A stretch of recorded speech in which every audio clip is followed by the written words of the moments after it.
All pensioners and retired persons association సభ్యులందరికీ నమస్కారం.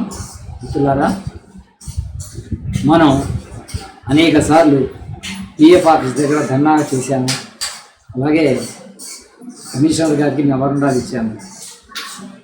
అనేక మంది ఎంపీలకు, మినిస్టర్లకు మెమోరాండాలు ఇచ్చి మన సమస్యను పరిష్కరించే దిశగా పనిచేయాలని కోరాము.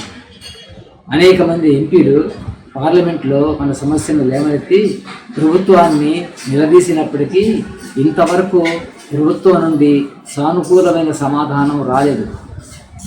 అందువలన మన కేంద్ర కమిటీ ఈసారి ఒక నిర్ణయం చేసింది. అదేమంటే, ప్రస్తుతం పార్లమెంట్ సమావేశాలు జరుగుతున్న సమయంలో మన సమస్య కేంద్ర ప్రభుత్వం దృష్టికి వెళ్ళే విధంగా ఈ నెల 18వ తేదీన పిఎఫ్ ఆఫీసులను దిగ్బంధనం చేయాలి అని నిర్ణయించారు. అందువలన మనమంతా ఈ కార్యక్రమంలో పాల్గొవాల్సిన బాధ్యత మనందరిపైన ఉంది.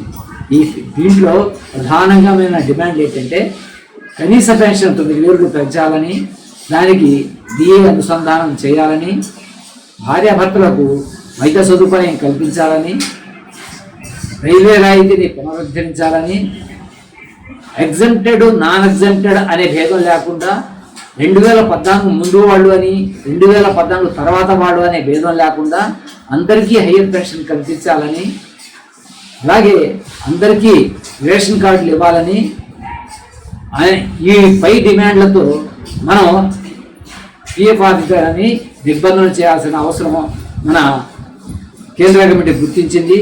అందువల్ల మనమంతా ఈ నెల 18వ తేదీన ఉదయం 8 గంటలకల్లా పిఎఫ్ ఆఫీస్కు చేరుకొని మనం పిఎఫ్ ఆఫీస్ని దిగ్బంధనం చేయాల్సిన బాధ్యత మనందరిపైన ఉంది.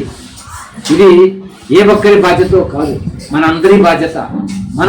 మనతో కలిసి పనిచేసిన వాళ్ళకి, మన మిత్రులకి అందరికీ ఫోన్ చేసి అందరూ వచ్చేటట్టు చేయాలి. అందరికీ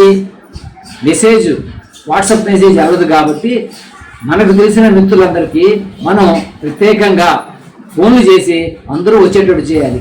మన కార్యక్రమాలు ఎంత తీవ్రంగా ఉంటే మన సమస్య అంత తొందరగా సాల్వ్ అవుతుందని మనం గ్రహించాలి.